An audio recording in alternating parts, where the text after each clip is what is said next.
जय सच्चिदानंद। आज हम स्वयं की आवाज बुक में अध्याय 1 में अपने कानों के बीच के शोर से दूर रहे, उसमें आज टॉपिक जानेंगे हम चोरों का गिरोह। इसमें प्रेम रावत जी ने जो समझाया है उसको हम आगे पढ़ेंगे। तो स्टार्ट होता है यहाँ से। आइए अब ये जानते हैं कि सकारात्मक चयन को हम कैसे अपने जीवन में लागू कर सकते हैं। बहुत से लोगों को लगता है कि हम खुद अपना समय चुरा रहे हैं। क्या ये सच है? शायद कुछ नई सोशल मीडिया तकनीक हमारे ध्यान को चुराती है, जो कुछ है जो इसी तरह से डिज़ाइन की गई लगती हैं।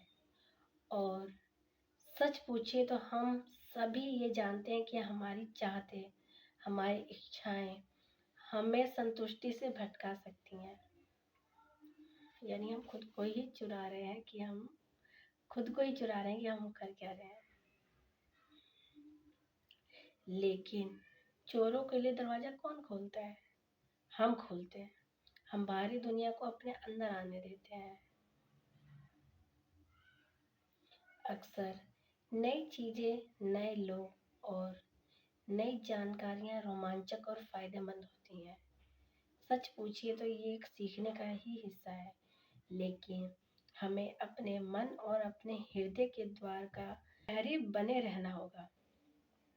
जब हम किसी को या कुछ भी अपने अंदर आने देते हैं तो हम स्वयं ही अपने समय की चोरी के भागीदारी बन जाते हैं।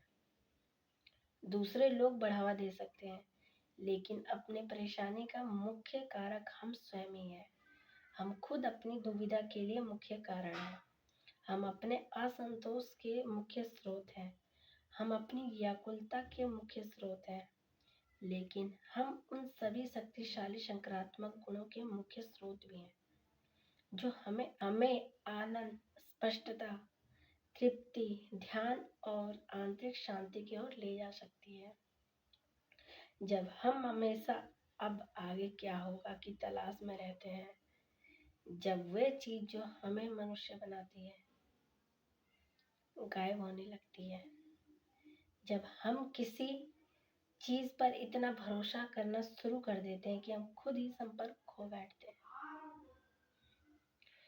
तब हमें बाहरी दुनिया के दरवाजे को कुछ देर के लिए बंद करने और अपने अंदर आपसे फिर से जुड़ने की जरूरत होती है। वहीं पर हमें अपनी असली आज़ादी मिलती है। इस तरह से फिर अपने आप को मालिक बना लेना बहुत ही आज़ादी महसूस करा सकता है। ये हमें उस इंसान को ढूंढने, उसकी सराहना करने और पूरी तरह से वह इंसान होने में मदद करता है जो अब यहाँ जीवित है, सांस ले रहा है। हमारे पास हमेशा ये विकल्प मौजूद है कि हम दुनिया के शोर को अपना काम करने दें और अपना ध्यान अंदर लगाएं। मैं अपने लिए ये कर सकता हूँ, ये आप अपने लिए कर सकते हैं। आपके आंतरिक वॉल्यूम कंट्रोल का बटन सिर्फ आपके पास है।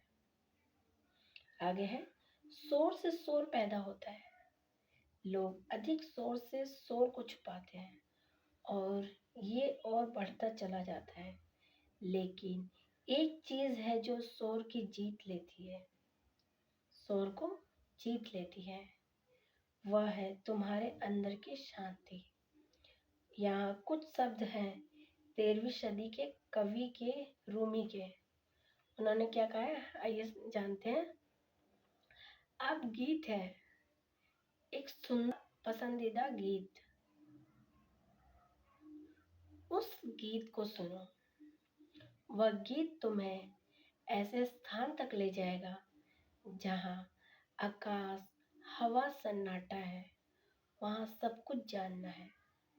आगे है, जब हम मन के शोर को शांत करते हैं तब हृदय की आवाज सुनी जा सकती है। तब हम एक बहुत ही मधुर और कोमल आवाज को सुनना शुरू करते हैं। एक पुकार शब्दों में नहीं बल्कि एहसास में। वह एहसास क्या है? ये मैं हूँ, मैं हूँ, मैं हूँ की आंतरिक अभिव्यक्ति है। हृदय का ये गीत हमें इस अवसर का पूरी तरह से आनंद लेने के लिए बुलाता है, और ये अवसर कुछ और नहीं बल्कि जीवन ही है। इस टॉपिक से मुझे ये समझ आया कि चोरों का गिरोह प्रेम रावत जी ने बताया कि जो हमारे आसपास जो हो रहा है, जो हमें हमारे ध्यान को भ्रमित करता है और उनकी तरफ आकर्षित करता है, उसी प्रकार जो मनुष्य ही उसका ही ध्यान भ्रमित करता है। हमें इस चीज़ का कंट्रोल बटन हमारे अंदर है, जो हमें भ्रमित होने से रोकता है। तो